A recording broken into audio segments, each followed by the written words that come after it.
नमस्कार दोस्तों, अपने YouTube चैनल जियो स्टडी में एक बार फिर से आपका स्वागत करते हैं। आज अपन महासागरीय धाराओं के बारे में अपन चर्चा करेंगे।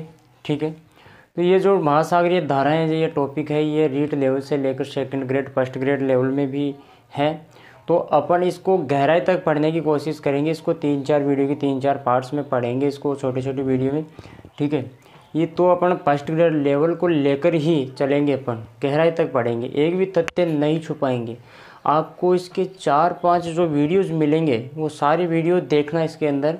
ठीक है, समझना। आपने जो महासागरीय धाराएं पढ़ी है उससे हटकर पढ़ाऊँगा। उसके अंदर बहुत सारी चीज़ें हैं जो आपने पढ़ी नहीं है, वो चीज़ें आपको इस वीडियो में या इस महासागरीय धाराओं से संबंधित जो वीडियो आएंगे उन सभी में उनकी चर्चा होगी। ठीक है, इसमें फर्स्ट ग्रेड को लेकर बड़े एग्जाम में देखा जाए तो इसमें से क्या क्वेश्चन पूछ लिए जाते हैं, इनडायरेक्टली क्वेश्चन पूछ लिए जाते हैं।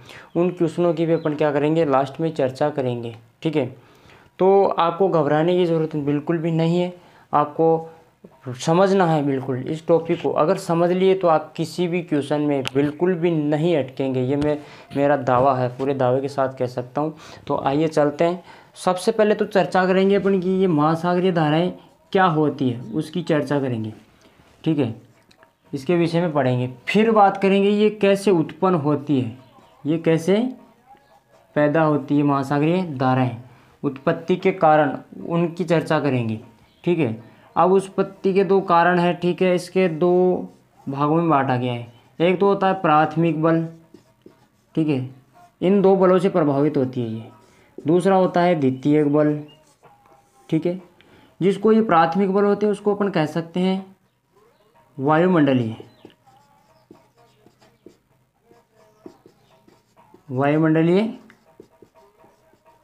कारकों से ये प्रभावित होती है। ठीक है, या फिर उसको कह सकते हैं द्वितीय कारक है, जिसको सामुद्रिक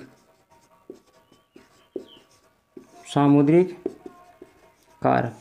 ठीक है, इसके अंदर कौन कौन से कारक आते हैं उसकी चर्चा करेंगे। इसमें भी जो है अलग अलग उसकी चर्चा करेंगे। फिर अपन इसके बाद में करेंगे महासागरीय धाराओं के प्रकार। आपने 2 ही महासागरीय धाराओं के बारे में पढ़ा होगा, ठंडी जल धारा और गर्म जल धारा, लेकिन मैं आपको गहराई के आधार पर पढ़ाऊँगा। दूसरा इसका प्रकार है गति के आधार पर। तीसरा इसका आधार है तापमान के आधार पर। ठीक है, ये 3 आधारों पर है। ठीक है, इनका प्रकार। फिर अपन बात करेंगे इसकी स्थिति को लेकर भी चर्चा करेंगे। महासागरों में महासागरीय धाराओं की स्थिति क्या है, कौन से महासागर में कौन सी धारा बहती है, कौन सी ठंडी है। ठीक है, उसकी भी चर्चा करेंगे। साथ ही साथ हम इस महासागरीय धाराओं की विशेषताएं, ठीक है, उनकी विशेषताओं की भी बात करेंगे। फर्स्ट ग्रेड है। ठीक है, बड़े एग्जामों में विशेषताओं को लेकर अधिकतर क्वेश्चन पूछे जाते हैं, या फिर इन उत्पत्ति के कारणों की चर्चा की जाती है, उसी से संबंधित क्वेश्चन पूछे जाते हैं इनडायरेक्ट। हम इसके अलावा बात करेंगे, ठीक है, महासागरीय धाराओं को प्रभावित करने वाले कारकों की भी चर्चा करेंगे। ठीक है, इनका क्या महत्व होता है। ठीक है, महत्व की भी चर्चा करेंगे। इनके प्रभाव, महासागरीय धाराओं के क्या प्रभाव पड़े हैं, ठीक है, महाद्वीपों पर, उसकी भी चर्चा करेंगे। ठीक है, इसके अंदर देखा जाए तो अपन पहले ले लेते हैं पृथ्वी की घूर्णन गति। दूसरा है प्रचलित पवने, उसकी भी चर्चा करेंगे। तीसरा है गुरुत्वाकर्षण बल। भाई, गुरुत्वाकर्षण बल की वजह से भी धाराएं उत्पन्न होती है। फिर इसके बाद में है कोरियालिस बल। ठीक है, ये 4 जो कारक हैं ये वायुमंडलीय कारक है, वायुमंडल से जुड़े हुए, या फिर इसको कह सकते हैं प्राथमिक कारक, उनकी चर्चा करेंगे। ठीक है, ये उत्तरदायी कारक हैं, इनके अंदर बात करेंगे, जो आगे जो वीडियो आएगा उसमें करेंगे। जैसे कि तापमान है, ठीक है, लवणता है, ठीक है, घनत्व है, वाष्पीकरण है, ठीक है। आपने इतने कारक नहीं पढ़े होंगे, हम एक एक कारक की चर्चा करेंगे, ठीक है, छोटे छोटे पार्ट्स में करेंगे इसकी चर्चा, ताकि वीडियो क्या हो, आपको देखने में समस्या नहीं हो, लंबा भी नहीं हो वीडियो। तो आइए अपन चर्चा करते हैं आगे।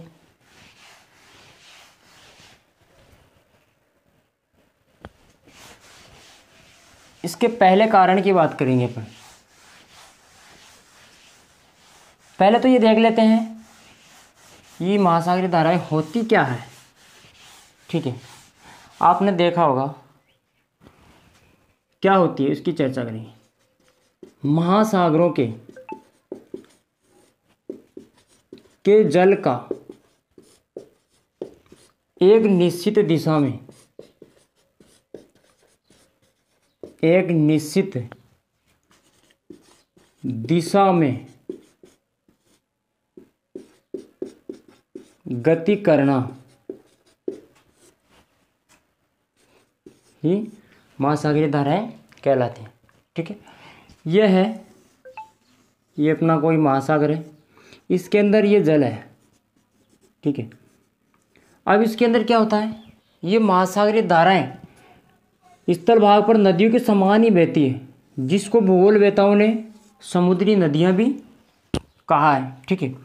अब इसमें ध्यान रखने योग्य एक बात है, महासागरीय धाराएं नदी के रूप में बहती है, ठीक है, लेकिन ये नदी की तुलना में बहुत बड़ी होती है, बहुत विस्तृत क्षेत्र में बहती है, लंबी दूरी तक। यहाँ इस जल धाराएं बहती है ना, उनके नीचे और इधर दोनों किनारों पर जल होता है ना, वो बिल्कुल स्थिर होता है, स्थिर होता है, ठीक है। ये तो अपन बात कर ली महासागरीय धाराएं क्या होती है। अब बात करेंगे उत्पत्ति के कारक कौन से हैं, ठीक है, किन किन कारणों से इन महासागरीय धाराओं की उत्पत्ति होती है, ठीक है। तो चलते हैं अपन। उत्पत्ति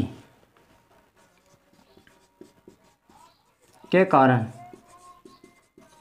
उसमें पहला कारण है अपना पृथ्वी की घूर्णन गति, पृथ्वी की घूर्णन गति, ठीक है। आपने देखा होगा ये पृथ्वी है,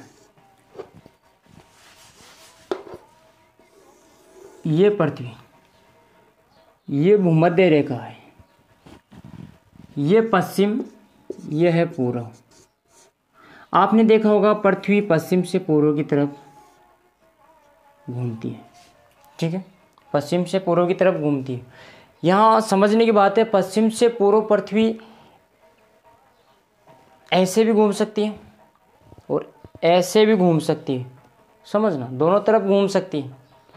लेकिन मैं बताऊँ आपको, ये घूमती है पश्चिम से पूर्व इस दिशा में, एंटी क्लॉकवाइज, घड़ी की विपरीत, सुई की विपरीत दिशा में ये, ठीक है, ऐसे गति करती है पृथ्वी। इसकी वजह से क्या होता है, पृथ्वी की भूमध्य रेखा पर, मैं बता दूं आपको, भूमध्य रेखा पर इसकी गति है 1670 किलोमीटर पर आवर की गति से ये घूमती है, बहुत तेज गति से घूमती है। इसकी वजह से होता क्या है, जो जल है ना, पृथ्वी की गति को पकड़ नहीं पाता है, ठीक है, जल पीछे ही रह जाता है, ठीक है। तो ऐसी स्थिति में जल क्या होता है, यहाँ से पश्चिम दिशा की ओर गति करता है, और ये महासागरीय धाराएं जो उत्पन्न होती है भूमध्य रेखा के पास में उत्पन्न होती है, ठीक है। ये पूर्व से पश्चिम की ओर गति करती है ये महासागरीय धाराएं, ठीक है। अच्छे से समझ में आ गया होगा। दूसरा इसका कारण है, वो कारण है प्रचलित पवनें, ठीक है। अगर ऐसे समझ में नहीं आया तो एक टब लेना, उस टब में क्या करना, उस टब में पानी डालना आधा, और उसको ऐसे घुमाना तेज़ गति से, वो पानी पीछे की तरफ आएगा, तेज़ गति से घुमाएंगे। अगर धीरे घुमाएंगे तो वो पानी क्या होगा, उसकी गति को पकड़ लेगा और धीरे गति से ही पानी वैसे ही चलेगा, लेकिन इसकी गति तेज़ होती है जिसकी वजह से ये पानी पकड़ नहीं पाता उसकी गति को और पीछे विपरीत दिशा में चलता हुआ दिखाई देता है और चलता है। दूसरा है प्रचलित पवनें। ये प्रचलित पवनें वो ही होती है, ठीक है, व्यापारिक पवनें जो स्थायी पवनें होती है ना वो। ये पृथ्वी है, ये भूमध्य रेखा, ये 30 डिग्री अक्षांश रेखाएं हैं, ये 0 डिग्री है, ये 30 डिग्री। यहाँ से पूर्वी पवनें चलती है जिसको अपन व्यापारिक पवनें भी कहते हैं भूमध्य रेखीय क्षेत्र में। और ये जो पवनें हैं पछुआ पवनें, ये पश्चिम दिशा से चलती है, ठीक। इन पवनों की वजह से क्या होता है, ये वर्ष भर एक दिशा में बहती है। ये महासागर है इस पर, ठीक है, ये पानी है, इस पर पवनें लगातार एक दिशा में गति करेगी, एक दिशा में, तो जल के साथ, महासागरीय जल के साथ घर्षण करेगी। उस घर्षण की वजह से क्या होगा, ये जल गति करने लगेगा, महासागरीय जल गति करने लगेगा, जिसकी वजह से ये महासागरीय धाराएं क्या होती है, उत्पन्न होती हैं, ठीक है। तीसरा इसका कारण है, उसकी चर्चा करते हैं अपन, गुरुत्वाकर्षण बल। गुरुत्वाकर्षण बल, उसकी चर्चा करते हैं।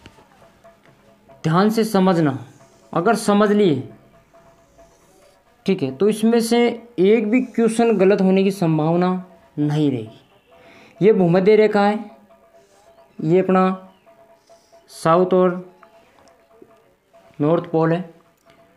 अब यहाँ गुरुत्वाकर्षण बल क्या है, ज़्यादा है।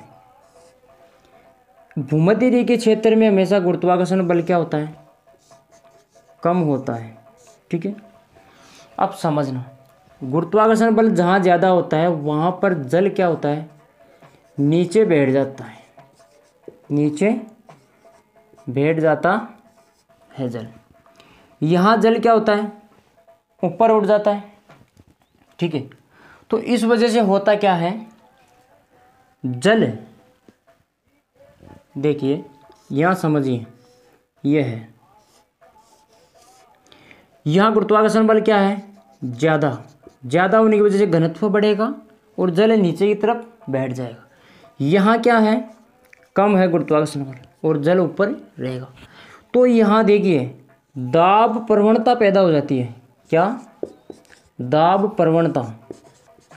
ये दाब प्रवणता क्या है, मतलब इस जल का तिरछापन। तो इस वजह से क्या होता है, कम गुरुत्वाकर्षण बल की तरफ से अधिक गुरुत्वाकर्षण बल की तरफ ये महासागरीय धाराएं क्या होती हैं, गति करती है, ठीक है। यहाँ का जल क्या हुआ, इधर बहेगा, तो यहाँ है ना भूमध्य रेखा से जल इस तरफ बहेगा, अधिक घनत्व वाले जल का स्थान लेगा। और अधिक घनत्व वाला जल है वो नीचे से क्या होगा, कम घनत्व वाले स्थान पर आ जाएगा, वहाँ खाली जगह होगी ना उसको भरने के लिए, ठीक है। चौथा कारण है कोरियालिस बल, ठीक है। ये बल क्या है, स्क्रीनशॉट भी ले सकते हैं इसका, या फिर आप नोट्स बना सकते हैं अपने स्तर पर। ये कोरियोलिस बल होता क्या है, ये पृथ्वी क्या है, घूमती है, घूर्णन गति करती है, उसी वजह से ये कोरियोलिस बल क्या है, उत्पन्न होता है, ठीक है। ये भूमध्य रेखा है, ठीक है। इस भूमध्य रेखा से क्या है, ये महासागरीय धाराएं ऐसे उत्पन्न होगी। अब उत्पन्न होगी इस कोरियोलिस बल की वजह से क्या होगी, ये महासागरीय धाराएं, किताबों में आप पढ़ते हैं कि उत्तरी गोलार्ध के अंदर अपने दाईं ओर मुड़ जाती है और दक्षिण गोलार्ध के अंदर ये मुड़ जाती है, अपने बाईं दिशा में मुड़ जाती है।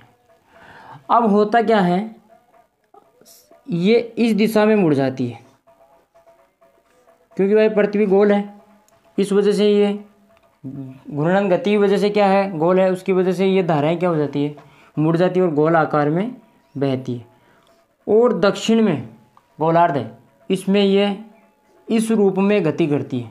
कहने का तात्पर्य ये वामावर्त दिशा में घूमती है, ठीक है।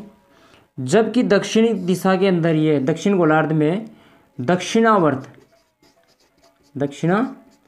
दिशा में गति करती है, ठीक है। यहाँ से क्वेश्चन पूछूंगा मैं आपको, ये इंपॉर्टेंट चीज़ है ये वामावर्त और दक्षिणावर्त। इसको बोल सकते हैं क्लॉकवाइज, इसको बोल सकते हैं एंटी क्लॉकवाइज, ठीक है। मुझे उम्मीद है कि आपको ये जानकारी बिल्कुल अच्छी लगी होगी, तो आप इस जानकारी को अधिक से अधिक शेयर करें, ठीक है।